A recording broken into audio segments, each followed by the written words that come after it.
El pelo es una estructura queratinosa que se desarrolla como consecuencia de unas pequeñas células germinativas o células madre que las generan. El pelo es, por tanto, el resultado de un proceso celular. Estas células se encuentran en reposo dentro de la epidermis. En un momento determinado y por razones aún desconocidas, se activan para el inicio de la formación del pelo. Es entonces cuando la epidermis se engrosa y las células madre comienzan a migrar hacia la dermis. Una vez allí, las células madre comienzan el proceso de creación del pelo, iniciándose por la zona más profunda. El bulbo está unido como un corchete a la papila dérmica.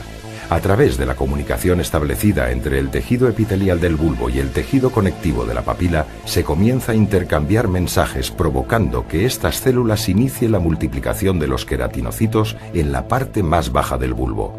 El pelo es, por lo tanto, la consecuencia de una multiplicación celular llamada mitosis. La presión hacia arriba de estos queratinocitos es lo que obliga al tallo piloso a subir hasta la superficie. El pelo tiene la tasa más alta de multiplicación celular del cuerpo humano. Esto explica su increíble velocidad de crecimiento de casi 1 centímetro en pocos días. Esta fase de crecimiento puede durar desde unos pocos meses hasta los 10 años y se llama anágena. En un momento determinado se frena la producción de queratinocitos y el pelo entra en una fase llamada catágena, que puede durar entre 1 a 3 semanas. El volumen del bulbo disminuye y se separa de la papila, comenzando a ascender a la superficie de la epidermis. Esta separación significa la muerte del pelo. A partir de este punto, el pelo se desprenderá con cualquier ligero movimiento. Esta fase se llama telógena. Durante dicho periodo, la papila abandona las profundidades de la dermis y permanecerá durante varios meses en una fase latente o de reposo. Pasado cierto tiempo y ante un estímulo aún desconocido, se restablecerá la comunicación entre el bulbo y la papila y comenzará un nuevo ciclo del pelo. La depilación es el proceso mediante el cual el pelo es eliminado de la piel. Tal y como acabamos de ver, las células germinativas son las únicas responsables de la aparición y el crecimiento del pelo, por lo que si en la depilación estas células son destruidas, el pelo nunca más volverá a crecer. Hablamos entonces de depilación permanente o definitiva. Por el contrario, si solo se elimina el pelo y las células permanecen inalteradas, el folículo piloso crecerá de nuevo, como consecuencia de que estas células, pasado un tiempo, volverán a generar queratina y vello. Estaríamos hablando entonces de depilación temporal. Veamos algunos casos de depilación temporal. En el rasurado, por ejemplo, lo único que se realiza es un corte de la parte exterior del pelo, por lo que el resto permanece inalterado y, por supuesto, las células continúan vivas. Pasadas unas horas, el pelo vuelve a salir a la superficie. En el caso de la depilación con cera o pinzas, el pelo es arrancado íntegramente, pero las células germinativas ni se alteran ni son afectadas, por lo que siguen produciendo queratina. Después de unos días, el pelo es visible de nuevo. La depilación permanente solo será posible, como ya hemos comentado, mediante la eliminación de las células madre, pero ¿cómo conseguirlo? La única manera científicamente probada hasta ahora es a través del calentamiento del pelo, que actúa de conductor térmico por encima de los 60 grados, temperatura que hace que se degeneren las células germinativas que están en contacto con la base del pelo. La cuestión radica en cómo calentar el pelo, durante cuánto tiempo y a qué temperatura.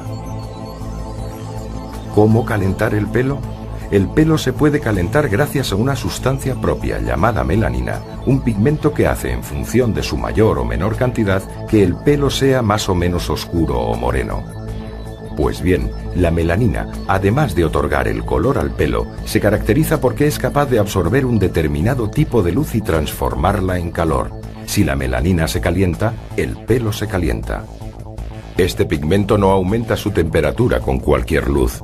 Solo lo hace con luz roja pura o, lo que es lo mismo, con un láser de diodo.